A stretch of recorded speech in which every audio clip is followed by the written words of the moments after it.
Kabupaten Maros dan sudah terbentuk forum medianya, dan sekarang kita mau sama-sama untuk berdiskusi terkait karena diskriminasi itu dimulai dari istilah penggunaan bahasa itu kan begitu. Jadi kita bilang orang gila, kata lama itu kan udah mahal itu orang gila normal gitu kan. Akhirnya kemudian kita terbiasa dengan itu. Padahal ada istilah-istilah yang dianggap baik untuk perlu kita populerkan dan gunakan. Saya kira itu, terima kasih perhatian. Saya pernah tanya orang transgender di depan, kamu maunya dipanggil transgender, transpuan atau apa? Dia bilang tidak perlu om, semua itu apa? Transferan saja. Transferan. Karena istilah ini jadi perdebatan juga. Bappenas baru-baru mengusulkan ragam gender. Istilah ini transgender, ragam gender, ya menggunakan istilah yang dianggap, karena kan sebenarnya nih di kepala kita itu kalau kita melihat orang di bahasa kita sering bencong kan, bencong, laki-laki perempuanan, kan itu dianggap LGBT, padahal itu salah. Iya, secara kan gitu. Jadi dia dianggap dia itu homo atau lesbi, padahal homo atau lesbi itu di mana saja. Sekolah yang kumpul perempuan dan sekolah yang kumpul laki-laki, cari di situ. Saya sekolah pesantren, jadi saya tahu itu. Iya, orang cenderung berkumpul dengan sesama jenisnya karena kan dia dikumpul. Iya, karena satu jenis. Iya, benar, laki-laki maupun perempuan. Jadi bukan karena dia karena transpuan atau itu, gitu. Tapi kalau dibilang tapi mereka berkumpul, iya karena kita diskriminasi mereka. Iya. Mereka kan berkumpul, kan semua orang berkumpul. Saya orang Ternate pergi kuliah di Makassar, kumpul dengan orang Ternate. Itu manusiawi begitu. Kayak apa kata? Populis itu orang tidak bisa larang begitu. Begitu. Jadi ketika mereka tidak punya teman, yang ngumpulnya sesama temannya. Akhirnya kemudian sekolahnya rendah karena kalau di sekolah dibully kan. Akhirnya kerjanya apa semua jadi tukang salon. Tukang salon itu proyeknya Kementerian Sosial. Sama dengan disabilitas netra jadi tukang pijit, itu proyeknya Kementerian Sosial. Yang dianggap cocok waktu itu ya dikasih jadi tukang pijat semua. Menyalahkan kondisi kelompok ini berita atau tulisan sering kita lihat, kemudian membenarkan persekusi dan kekerasan. Kadang-kadang gitu. Jadi misalnya di Indonesia itu ada kelompok yang disebut Ahmadiyah dan Syiah dalam Islam. Itu mengalami masalah sekali gitu. Mereka di Lombok Timur ada begitu mengalami persekusi karena hanya berbeda apa itu ya? Berbeda aliran pemahaman. Kemudian membenarkan tidak memberikan pendidikan dan pengajaran, tidak memberikan masukan dan perbaikan. Itu hampir sama saja. Berikut lagi apa lagi? Ini harapannya kita gitu ya. Menulis inklusif itu rujukannya gitu. Ada apa? Hak asasi manusia, kemudian instrumen resmi nasional, internasional dan lokal. Jadi seperti perda perlindungan disabilitas, harus itu memang harus harus dikenalkan ke semua orang. Kemudian kesetaraan gender, mempromosikan hak-hak kelompok marginal, minoritas dan rentan, memberikan perlindungan kepada kelompok marginal, minoritas dan memberikan perlindungan itu penting ya media, gitu. Karena saya tidak tahu yang bagaimana mengemas sehingga ini tidak membahayakan juga, gitu. Saya kira teman-teman wartawan menjadi ahli di situ. Berikut tadi ada lagi. Ini beberapa instrumen yang perlu. Ini deklarasi hukum hak asasi manusia, kovenan hak sipil dan politik, kovenan hak ekonomi sosial dan budaya, konvensi hak anak, konvensi penghapusan. Kovenan dengan konvensi, kovenan itu karena dia itu dua itu yang paling nenek moyangnya kovenan.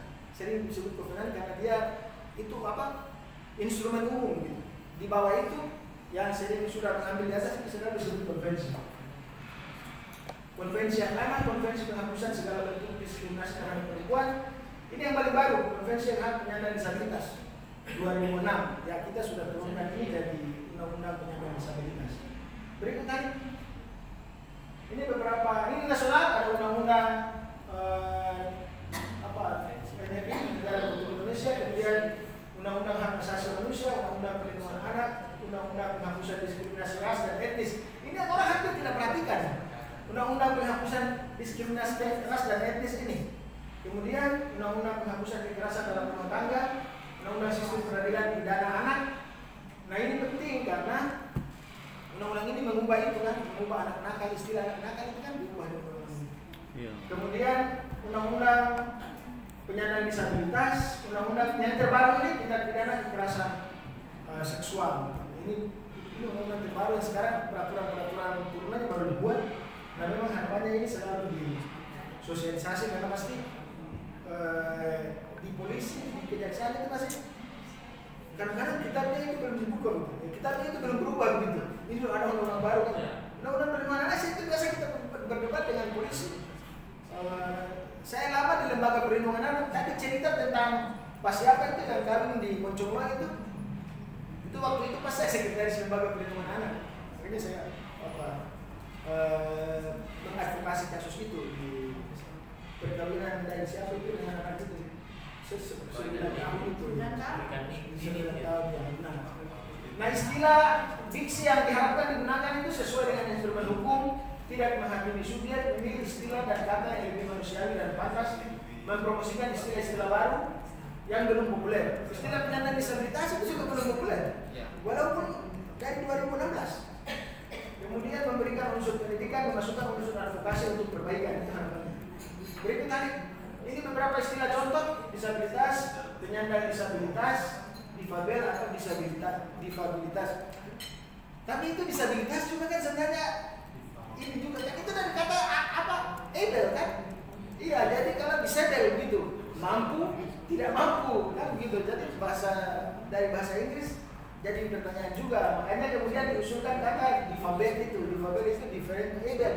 Itu diusulkan oleh almarhum Mansur Fakih. Orang yang punya kemampuan berbeda. Makanya kalau di Jogja itu, media-media di Jogja, teman-teman di Jogja itu pertemuan, kita selalu dengar mereka sebut difabel atau difabilitas. Jarang mereka sebut disabilitas. Karena dulu advokasi undang-undangnya di Jakarta, itu mereka minta kata itu, kata difabel. Tapi kalah, karena ini kan juga pertarungan ilmu pengetahuan. Kemudian anak yang berhadapan dengan hukum, anak berhadapan dengan hukum, perempuan kepala rumah tangga, ini harapannya ganti janda itu ya. Iya. Perempuan kepala rumah tangga kalau dia dia atau pengasuh tunggal, sekretariat, perkosaan atau ruda paksa, orang dengan disabilitas psikososial, orang dengan gangguan jiwa (ODGJ). Iya, ODGJ itu atau ODDP ini usulannya mengganti itu ODGJ itu. Tapi itu bisa dipakai karena kalau di Jogja itu teman-teman ada satu desa itu orang ODGJ semua. Jadi itu kan ternyata ada hasil riset, itu jadi soal juga ya. Tenaga-tenaga pendamping mendampingi ODGJ itu soal juga. Contohnya begini, teman-teman polisi yang selalu menangani kasus narkoba gampang sekali itu dia terjerat. ODGJ, bapaknya ODGJ, anak ibu ODGJ, anak ODGJ. Pendamping yang mendampingi ODGJ bertahun-tahun tanpa dia konseling bermasalah juga itu. Iya, saya sudah sering kalau di dinas sosial, kemudian dinas pemberdayaan perempuan, saya sudah tahu mereka yang mendampingi orang masalah itu 3 bulan saja harus di rolling. Kan tiap hari itu dia dengan orang stres juga kan dia. Iya, dan ternyata saya tahu saya baca buku psikologi, saya tahu di negara-negara maju itu orang di konseling. Jadi kalau dia menangani orang bermasalah begitu kan, jadi petugasnya ini di konseling. Setelah dia menangani itu, kemudian diserahkan, ganti lagi orang. Kalau dokter bagaimana? Iya, nanti lama-lama dokter bermasalah. Itu. Diganti. Lingkungan itu ternyata biasa itu di Jogja itu. Saya pernah sampai ke desa itu, kelurahan itu, kalurahan namanya itu banyak sekali orang ODGJ. Kita tanya lurahnya kenapa bisa begini? Bilang iya itu jadi soal juga karena ternyata pendamping juga bermasalah.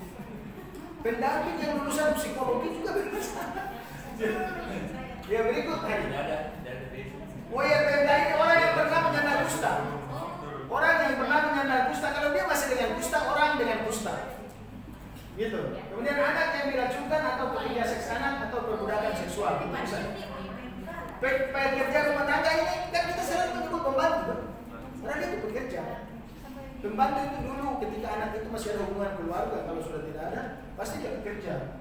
Femisida itu kekerasan dan pembunuhan perempuan. Ini istilah. Kemudian childcida, dari kata saya kan. Childcida itu kekerasan dan pembunuhan anak. Disabilisida itu kekerasan dan pembunuhan disabilitas. Di bawah ada transgender atau ragam gender, etnik minoritas, penganut agama asli atau penganut agama lokal. Ini istilah-istilah yang diharapkan teman-teman bisa Ya, digunakan. Karena kan ini istilah memang baru kan, istilah baru. Ya. Femisida sebab. Femisida dari kata feminis, no?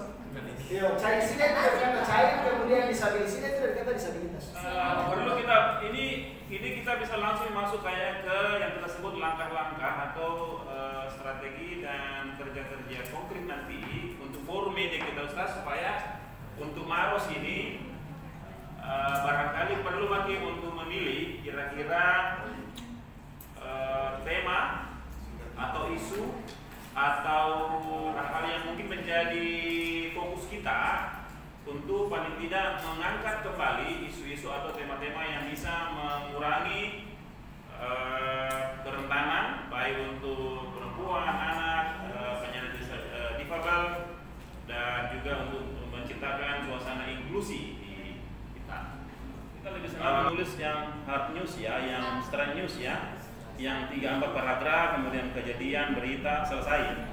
Kita kan biasanya empati pada orang dengan mengajak diskusi, bincang, kemudian menceritakan fiturnya begitu dan mungkin sekitar 1.500. Saya ingin mengatakan pertarungan kita sebagai orang media saat ini adalah apakah kita bisa merawat idealisme, apakah kita bisa menjaga kita punya pemihakan kepada warga yang tertindas, kepada warga yang diambil hak-haknya, dan kita melakukan perlawanan dengan menuliskannya dengan baik karena ada informasi faktual. Kemudian ada analisis yang jelas bahwa ada komparasi, kalau ada intervensi begini maka ada yang berubah. Apa itu? Bisa kebijakan, bisa juga sistem sosial kemasyarakatan dan seterusnya. Sama media, banyak orang itu salah tafsir kalau disebut isu. Jadi di proyek-proyek LSM kami itu ada 2 istilah, isu dan persoalan. Ini sebagai diskusi saja pengayaan. Isu yang kita maksud ini itu bukan isu gosip atau rumor, bukan. Isu adalah sesuatu yang merupakan apa yang disebut collective concern bersama.